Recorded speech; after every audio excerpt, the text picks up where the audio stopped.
Bonjour, chères auditrices et chers auditeurs, et bienvenue à ce balado avec Madame Cécile Martin-Phipps. Madame Cécile Martin-Phipps est la directrice de l'Institut de la francophonie pour le développement durable. Et c'est un grand honneur de vous rencontrer, Madame Cécile Martin-Phipps. Alors, bienvenue à notre série de balados. Et bien, d'abord, je vais vous féliciter. C'est pas récent, mais quand même, vous êtes la nouvelle directrice de l'Institut. Et puis, bien, je souhaiterais que vous nous parliez de l'Institut. Qu'est-ce que le rôle de l'Institut exactement? Qu'est-ce que l'Institut fait? Merci beaucoup, Hélène. D'abord, bonjour à toutes et à tous. Merci d'être là et merci de m'avoir proposé cet échange. C'est vrai que... Non, je suis très honorée, vraiment, c'est un grand honneur. Alors, c'est vrai que j'ai pris mon poste le 1er novembre 2021, ça commence, ça commence presque 2 ans. Mais ça passe comme ça très très vite.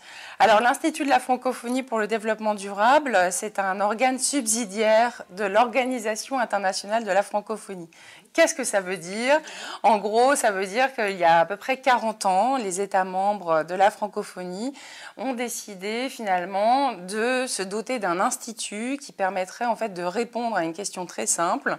Ils étaient en pleine crise pétrolière et ils n'avaient pas de réponse sur comment justement faire une transition énergétique, comment réagir à ces chocs pétroliers. Et donc ils ont créé cet institut pour répondre en termes de formation et en termes d'information.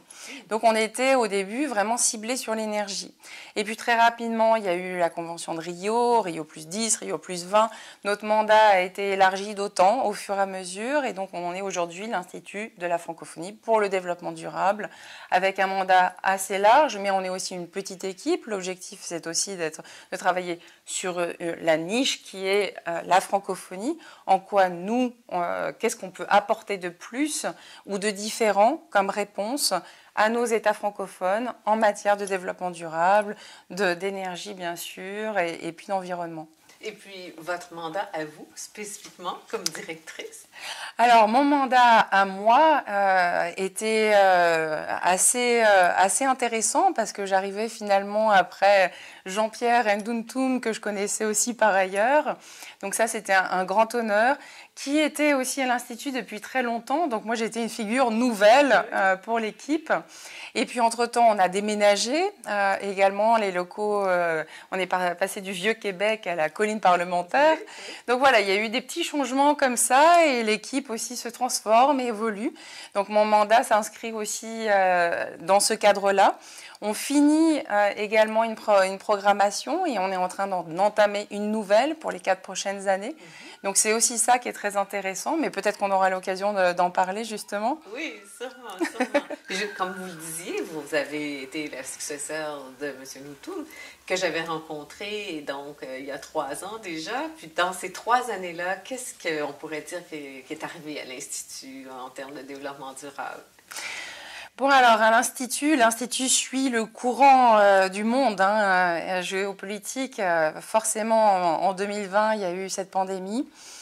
Et cette pandémie a fortement affecté les jeunes, tout le monde le sait, et c'est d'autant plus impactant pour nous en francophonie parce que, en fait, 70% des francophones ont moins de 35 ans. Et ça, je crois que peu de monde le savent, mais du coup, cette pandémie a vraiment affecté nous jeunes. Et derrière, il y a toutes les histoires de relance, mais on voit aussi que les crises, que ce soit la crise en Ukraine, les différentes situations politiques dans nos pays francophones qui sont un peu compliquées, tous ces chocs aussi exogènes en matière de catastrophes naturelles qui augmentent, ça impacte aussi directement notre jeunesse. Et on voit forcément qu'elle réagit, qu'elle nous sollicite sur lui donner plus de formation à ces nouveaux métiers de l'environnement, lui donner aussi peut-être des solutions pour un avenir un peu plus durable. Qu'est-ce que ça voudrait dire une agriculture vivrière durable qui permettrait aussi d'être créateur d'emplois? Qu'est-ce que ça voudrait dire aussi pour nos États membres d'accès un peu plus équitablement à la finance climat? Il y a aussi ça. Ça, c'est un gros changement ces derniers mois. Vous avez vu qu'il y a tout un débat sur la réforme des institutions de Bretton Woods et donc du système finalement financier international qui se pose et sur lequel nous sommes sollicités pour aussi contribuer au débat et participer à soutenir nos États membres pour qu'ils expriment aussi leur voix et leur problématique francophone qui est assez prégnante puisque par exemple sur l'accès à la finance climat, pour le Fonds vert pour le climat, par exemple, les pays du bassin du Congo francophones, et donc on parle du deuxième poumon mondial de la planète, n'ont eu accès qu'à 0,1% de ces financements. Donc vous voyez qu'il y a un peu une dichotomie. Alors on se dit, ils ont qu'à se mettre à l'anglais. L'anglais, c'est super, mais il n'y a pas que ça. Il y a aussi toute une culture aussi de l'accès au financement qui est assez particulière. Une logique aussi contractuelle qui est très anglo-saxonne finalement dans cet accès aux financements internationaux. Et c'est là aussi où nos pays francophones viennent nous chercher. Mais pas que les pays, et également les collectivités locales qui cherchent aussi à répondre aux besoins de cette population grandissante qui habite en ville et finalement à tous ces jeunes, toute cette société civile qui est bouillonnante, dynamique, qui a plein d'idées, des solutions et qui nécessite des financements justement pour se développer. Donc, beaucoup d'investissements à venir, là, c'est ce qu'on peut espérer. Et beaucoup de changements. Oui. L'un des volets de la mission de l'Institut, c'est de renforcer les capacités entre pays francophones et dans le domaine, bien sûr, du développement durable. Donc, comment les entreprises d'ici, d'ailleurs, peuvent contribuer ou bénéficier de ces travaux que vous pouvez exécuter ou réaliser à travers le monde?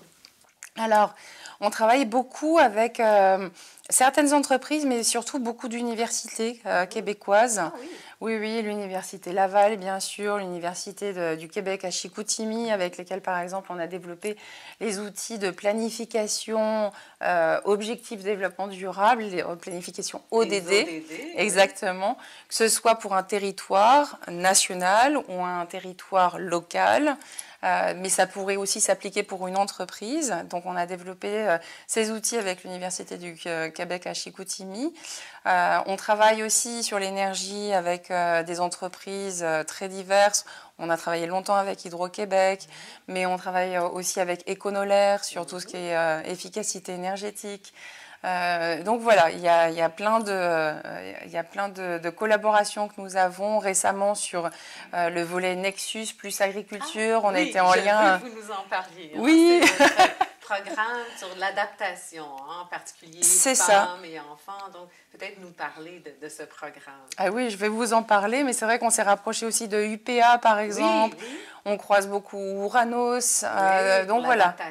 Exactement. Et c'est vrai que Nexus, c'est un des 3 projets de cette nouvelle programmation de l'IFDD, de la francophonie, sur le développement durable.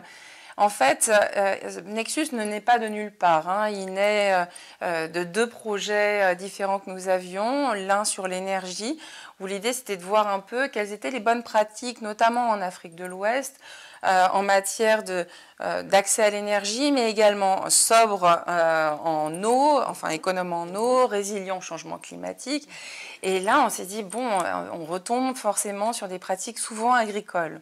Mais c'était un constat.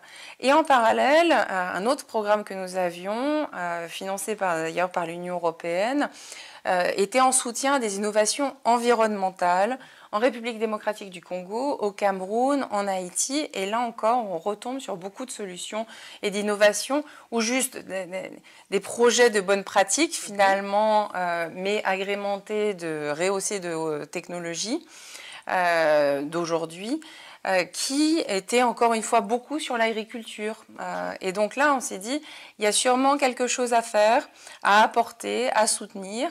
Voilà, le projet Nexus est né de là. L'idée, c'est vraiment d'appuyer les jeunes femmes et hommes innovateurs ou apporteurs de solutions ou chercheurs qui ont des idées d'agriculture vivrière. Qui pourraient être bancables et qu'on pourrait soutenir. L'idée, c'est de les former s'il y a besoin d'un complément sur, par exemple, vous fabriquez des savons, mais comment les fabriquez-vous, à partir de quelles solutions basées sur la nature? Est-ce que vous avez pensé au recyclage? Est-ce que vous avez pensé à faire en sorte que votre solution soit réellement économe en eau? Comment calculer votre impact sur la biodiversité, sur le changement climatique? Et voilà, c'est des petites choses comme ça qui sont très intéressantes. On travaille par exemple au Sahel, au Bénin, avec le centre Songhai, qui est un centre fabuleux qui a été créé dans les années 70, qui forme énormément d'agronomes africains, mais également du monde entier. Et avec ce centre, en fait, on vise justement à donner un complément d'information à ces jeunes qui sont tellement dynamiques, qui arrivent avec déjà une proposition, des idées, mais on les accompagne justement à faire en sorte de structurer leur idée, peut-être d'aller plus loin dans la façon dont ils la conçoivent et la construisent, et puis les amener à aller jusqu'à sur le marché et trouver des financements.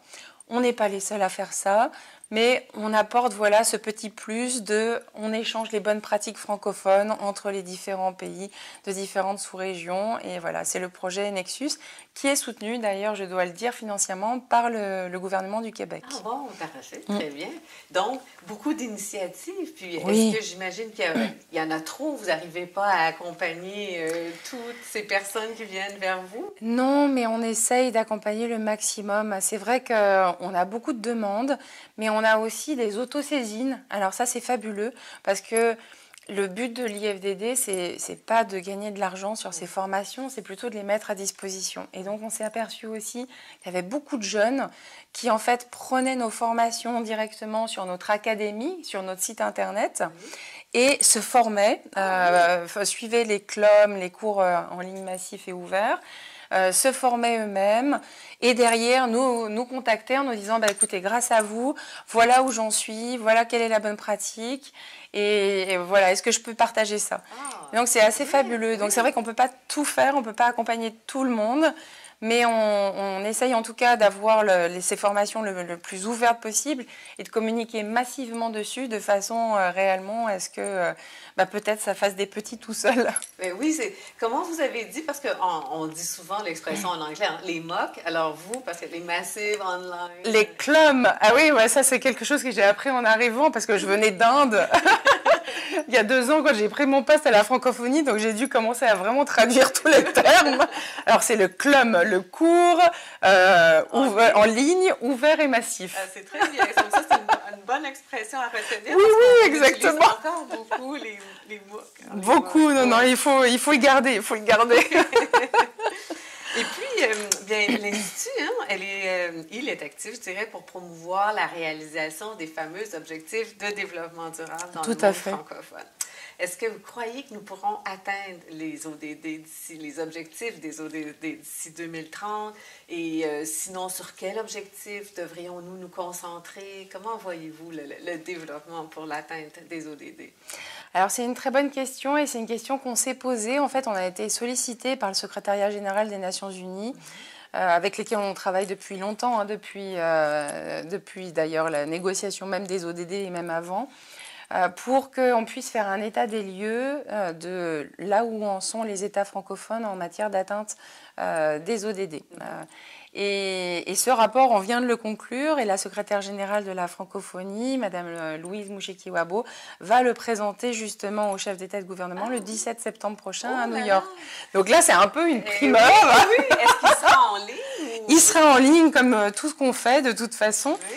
Parce que vous le savez, c'est le sommet des ODD, en fait, justement à New York, le sommet des Nations Unies sur les ODD, pour faire un état des lieux global de cette atteinte. Et donc, dans ce rapport, qu'est-ce qu'on voit? C'est que globalement, la couverture moyenne des cibles des ODD par les pays francophones est à peu près à 51,4%. Nous sommes en 2023, on est censé atteindre en 2030. On se dit qu'il y a quand même de l'espoir. Oui. Après, il y a des disparités. Globalement. Alors là, je vais prendre mes chiffres parce que quand même c'est précis. Comme ça, au moins, vous aurez vraiment les chiffres up to date, en très bon français, les dernières mises à jour. Alors, l'ODD le plus couvert par l'ensemble des États membres de l'OIF, C'est l'ODD 7, c'est celui sur l'énergie, donc l'énergie propre et à un coût abordable, avec un taux de 65%. Oh là là, quand même. Ouais. Derrière, il y a l'ODD 16, donc là c'est paix, justice et institutions efficaces, avec 63%. Donc on espère que ça va se maintenir, parce que c'est vrai que la situation politique est un peu aléatoire dans nos pays en ce moment. Comme on l'a vu cet été. Hein. On va croiser les doigts, n'est-ce pas? Et l'ODD 4, santé et bien-être, là c'est 61%. Donc on voit qu'il y a vraiment une avancée. Oui. Là où il y a un peu moins de couverture, c'est l'ODD 14 sur la vie aquatique avec 31%. Mais on pourrait avoir un bémol parce qu'il y a beaucoup de nos pays francophones qui n'ont pas d'accès. Oui. Alors soit ils n'ont pas une vie aquatique très prenante, soit ils n'ont pas d'eau, donc voilà, ils n'ont pas de littoral. Ou alors, parfois, leur rapport national volontaire ne le prennent pas en compte parce que ce n'est pas une priorité du gouvernement. Ça peut être aussi une des raisons. Exactement. Ensuite, les pourcentages de couverture de 5 ODD qui se trouvent en dessous de la barre des 50%, vous avez fin 0, l'ODD 2, là, et l'ODD 10, inégalité réduite, on est à 46%. Okay. Donc c'est vrai qu'on est, on n'est pas loin des 50, mais il y a encore du chemin à faire. L'ODD 12, consommation et production responsable, exactement, à 43%. L'ODD 17 sur les partenariats, on est à 36%. Donc là, on voit qu'on a vraiment du travail. Donc voilà.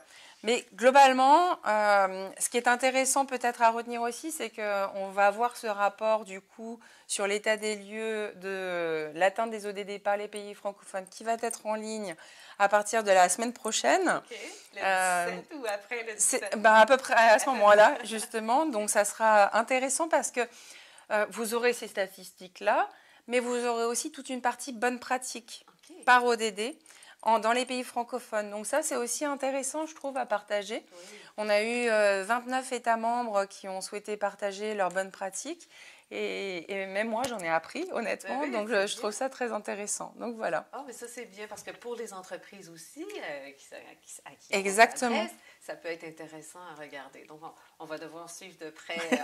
Sûrement que nous transmettons chaque semaine un communiqué à tous nos membres. Puis, bien sûr, on en fera état dans le communiqué qui suivra la présentation parce que ce sera une présentation aux Nations Unies. Tout puis à fait. Ensuite, accessibilité. Tout à fait. Et au demeurant, on fait des communications régulières aussi. On a essayé de mettre en place une infolettre depuis 2 ans. Oui. Et donc ça peut être aussi quelque chose auquel vous pouvez vous abonner. On a essayé de faire une infolettre qui tienne en une page et qui soit didactique. C'est un défi. C'est un défi. Parce que nous, on ne pourra jamais faire ça en une seule page. Donc, j'allais vous demander, est-ce qu'il existe des outils en français pour aider justement les entreprises à l'intégration des ODD, mais on pourra en trouver, si je comprends bien, dans votre rapport. Tout à fait, tout à fait. Je crois qu'en fait, il y a beaucoup d'outils qui existent, très honnêtement, en français, qui ont été développés par différents pays. Il y a aussi des outils de financement, des mécanismes financiers qui ont été mis en place. Au Bénin, par exemple, ils ont mis en place des emprunts verts, des green bonds. Donc, c'est intéressant aussi de voir que ces outils, ces mécanismes financiers ne sont pas non plus que l'apanage de pays dits développés ou occidentaux. Oui. Donc voilà, il y a plein de bonnes pratiques comme ça que vous pourriez trouver dans ce rapport. On en fera bien sûr la publicité sur nos réseaux sociaux, donc restez à l'écoute. Puis, vous disiez que vous alliez présenter ce rapport à l'ONU. J'ai lu, je crois, dans les 2 dernières semaines, l'examen volontaire. Le Canada a dû présenter son examen par rapport à l'atteinte des objectifs de l'ODD. Nous en avons traité dans un communiqué hebdomadaire. Mais bon, on rappelle ça parce que ça s'inscrit là, dans cette foulée. Tout à fait. Mais c'est bien que vous le disiez parce que le Canada et le Québec, d'ailleurs, font partie de... On a un réseau des points focaux développement durable, donc au niveau des gouvernements membres, des États et gouvernements membres, qu'on anime depuis vraiment de nombreuses années. Et pourquoi on a ce réseau? Parce que l'idée, c'est de faire des revues par les pairs avant qu'ils présentent leur revue nationale aux Nations Unies. On les entraîne 1 mois ou 3 semaines avant. Donc, ils ont leur communication qui est prête, leur rapport qui est prêt. Et ils présentent entre amis Oui, francophones. simulation. Exactement. Ce qui leur permet aussi d'avoir un retour vraiment bon enfant, mais dans un cadre professionnel, avant d'avoir cette présentation très officielle. C'est une très belle idée. C'est une autre façon d'accompagner les pays francophones. Exactement. Et vous avez un parcours extraordinaire. Hein? Vous avez travaillé au ministère de l'Environnement en France, vous avez étudié aux États-Unis, vous avez travaillé en Inde dans les énergies renouvelables. Et puis maintenant, vous êtes au Québec, on est chanceux. Et donc, qu'est-ce que vous observez, retenez dans les distinctions, les similarités entre ces pays en termes de développement durable? Alors, c'est une bonne question, effectivement. Pour moi, honnêtement, je vois plus de similarités que de différences. Bien sûr, les politiques, les contextes politiques sont différents, la façon dont les médias interviennent est différente aussi, les institutions financières agissent différemment, mais globalement, on a un monde qui s'est aussi globalisé, assez homogénéisé aussi, et on voit qu'il y a les mêmes forces en présence. D'un côté, vous avez énormément de belles volontés, que ce soit, mais à tous les niveaux, au niveau des États, au niveau des collectivités locales, au niveau des ONG, au niveau de la société civile, au niveau des entreprises, franchement, et à différents niveaux d'entreprises aussi, que ce soit les entreprises les plus puissantes, comme les PME, comme les artisans. On voit vraiment différents niveaux d'engagement.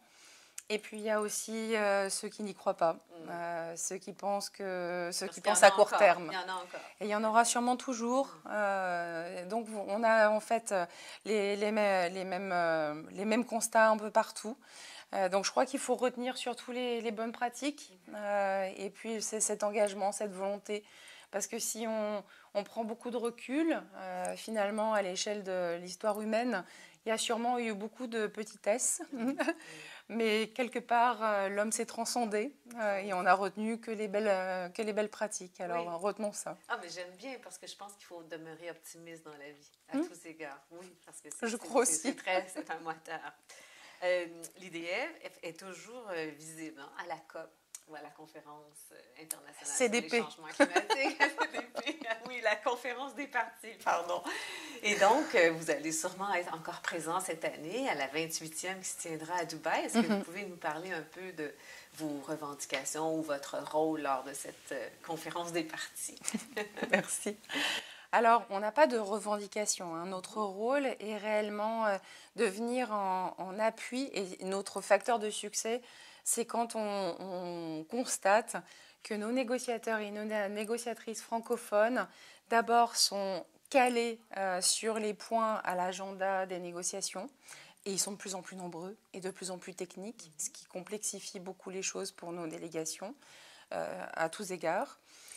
Qui ne sont pas toutes très grandes, qui n'ont pas forcément toujours tous les niveaux de formation, d'information. Et deuxièmement, de voir aussi qu'ils sont invités à prendre la parole, à la fois dans leur groupe de négociation techniques ou régionaux, le groupe Afrique, le groupe des petits États insulaires en développement ou autres, et même plus généralement devant tous les négociateurs qu'ils ont le courage de prendre la parole, de s'exprimer, d'exprimer leur point de vue, leurs revendications et leurs besoins en fait et leurs demandes. Et ça, c'est vraiment le gros du travail de l'IFDD depuis des années. De les former, de renforcer les compétences. On a fait un gros travail aussi d'ailleurs à l'initiative du Canada qui nous a poussé dans cette direction pour faire en sorte qu'il y ait de plus en plus de négociatrices et qu'elles ne soient pas seulement formées par l'IFDD et qu'elles restent à la maison ou qu'elles ne soient pas juste des négociatrices genre parce que juste ce sont des femmes. Non, aujourd'hui on a des négociatrices sur les finances, sur plein de thématiques de plus en plus pointues. Et voilà, je trouve que c'est intéressant, pas parce que je suis une femme très honnêtement, mais parce que les femmes représentent la moitié de la population mondiale, donc on a aussi un bénéfice. D'ailleurs, ça a été étudié, je crois que c'était l'université de Boulder aux États-Unis qui avait étudié quel était l'impact d'avoir plus de négociatrices femmes dans les négociations. Et apparemment, ça fait baisser les tensions. Alors, comme quoi, il y a un intérêt. Donc ça, c'est vraiment le gros du chapitre. Et puis, on les accompagne aussi pendant les négociations, bien entendu. Il y a une concertation de haut niveau qui a lieu aussi entre pays francophones sur un des points à l'agenda. C'est vrai que ces dernières années, c'était beaucoup sur l'accès à la finance climat. Ça risque d'être la même chose encore cette année, parce que c'est très prégnant. On a eu ce sommet sur le nouveau pacte financier à Paris qui a aussi rappelé à nouveau l'importance de cet accès juste et équitable pour tous à un financement plus conséquent. Donc voilà, et puis il y a bien sûr le pavillon de la francophonie qui est ouvert à tous les États membres et puis également à tous les acteurs. Donc aux États membres, mais également aux opérateurs de la francophonie, mais bien entendu aussi à tous les acteurs publics, privés, ONG de la francophonie qui souhaiteraient faire la promotion de ce qu'ils font en matière climatique. On accueille à peu près 90 événements quand même sur 10 jours. On est assez actifs. Oui, c'est vraiment un bel endroit. Et on l'a dupliqué aussi en e-pavillon. Donc on a... Oui, on le duplique et on le diffuse en ligne. Okay. Ouais, c'est une super innovation développée par mon collègue Issa Bado.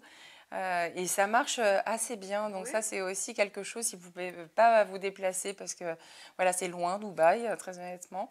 Oui, il y a aussi cet aspect-là. Cette année, là, oui, les quotas sont très serrés. Imposent des quotas serrés. Alors, très serrés, exactement. Donc voilà, il y a aussi cette possibilité-là de faire un événement en ligne, ou en tout cas d'écouter ce qui se passe en francophonie en ligne. Voilà. C'est bien parce que c'est un endroit qui est très accueillant, mais c'est un endroit où on assiste à des conférences toujours très intéressantes. On rencontre les équipes de la francophonie aussi, de pays francophones. Alors, bravo, je suis contente que vous récidiviez cette année encore. Merci. Et puis, Cécile, nous terminons toujours notre balado avec des questions plus ludiques, des questions inspirées d'un questionnaire de Marcel Proust, mais que Bernard Pivot avait repris dans sa célèbre émission Bouillon de culture. Oui. Puis la première, c'est quel est le mot que vous préférez dans le vocabulaire du développement durable?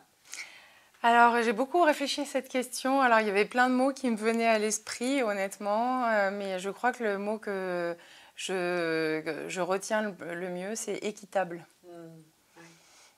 Oui. Très bien. Qui est très important, je crois, pour nous. On parle beaucoup de solidarité. J'aurais pu utiliser aussi ce mot-là.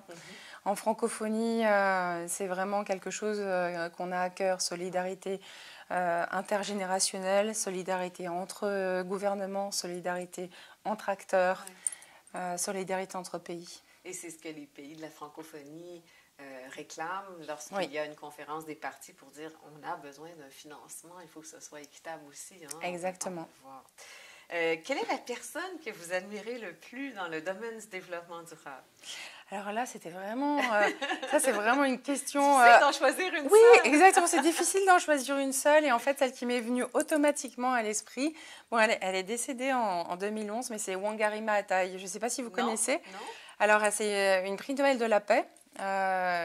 Et c'est une femme politique kenyane. C'est la femme qui plantait des arbres, en fait. Oui. Elle a planté à peu près 50 millions d'arbres, a priori. Elle a créé ce mouvement, alors c'est en anglais parce que c'est kenyan, mais le Green Belt Movement, le mouvement la ceinture verte. Et je trouve que c'est magnifique, en fait. Moi, j'ai grandi aussi avec Giono, avec l'homme qui plantait des arbres. Et quand je l'ai rencontré des années plus tard, en 2006, quand je travaillais pour le ministère de l'Environnement, au cabinet de la ministre, on lui a décerné la Légion d'honneur, pas moi, mais la ministre. J'étais extrêmement émue. Extrêmement touchée. Mais pareil, quand j'ai rencontré Jane Goodall, pareil quand j'ai rencontré professeur Reeves, pareil quand je rencontre aussi plein de personnalités qui sont inspirantes, qui sont incroyables. Mais même ici, quand je rencontre Jean Lemire, c'est incroyable. Ou Rémi Quirion, professeur Rémi Quirion. Ce sont tellement des belles personnes, engagées, humbles en même temps et passionnante. Voilà, je suis en admiration totale. Vous êtes dans votre élément.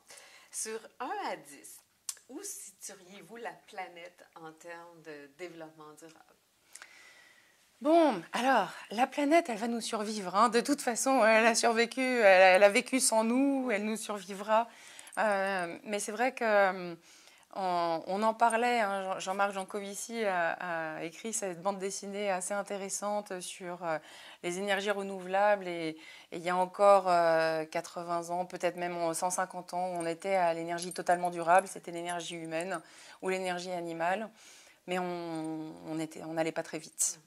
Est-ce que c'était mieux? Est-ce que c'était moins bien? C'est un grand débat. Oui. Maintenant, où est-ce qu'on en est aujourd'hui? C'est un grand débat.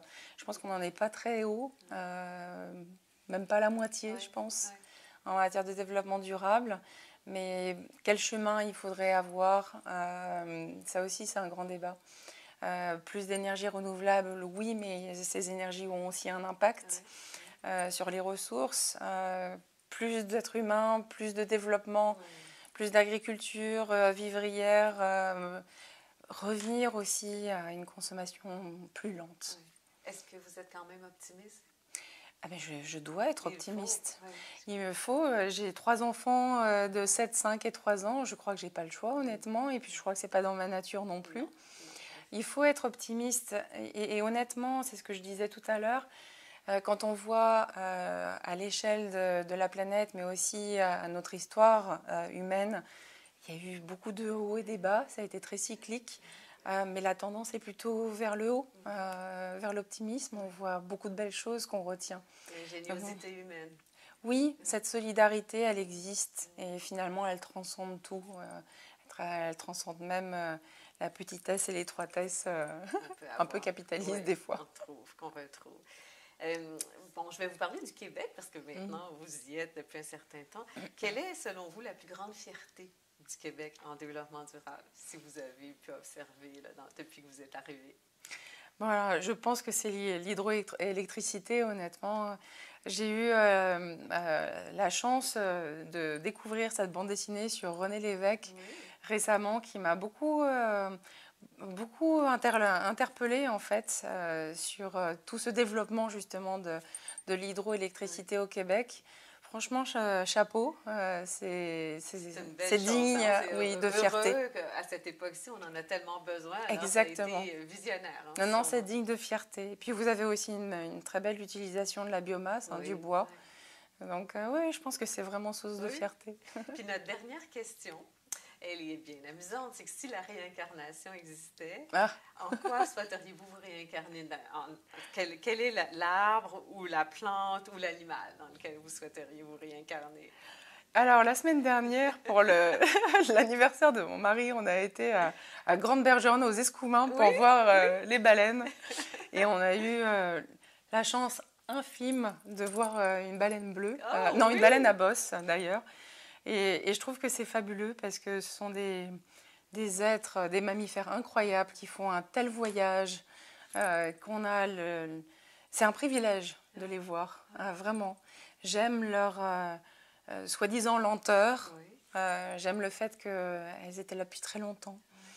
Et j'aime le fait qu'elles voyagent comme ça, mais doucement, à leur rythme. Oui, je crois que j'aimerais bien. Ça se termine en beauté. Moi, je dirais, vous savez, vous avez nommé des qualités pour Jean Lemire et puis Rémi Quérillon, mais vous avez les mêmes. Hein? Alors, vous êtes une source d'inspiration, vous êtes très optimiste aussi, très humble. Et puis là aussi, cette façon de terminer, c'est très inspirant. Alors, j'espère que quand vous dites qu'elles sont là depuis longtemps, on souhaite que vous soyez là longtemps au sein de l'Institut, inspirante, puis passionnée comme vous l'êtes. Alors, merci beaucoup, Cécile. Ça fait un plaisir de vous avoir avec nous aujourd'hui. Merci beaucoup, Hélène. Non, le plaisir est pour moi, vraiment. Merci. Merci à vous, chères auditrices et chers auditeurs. Merci beaucoup.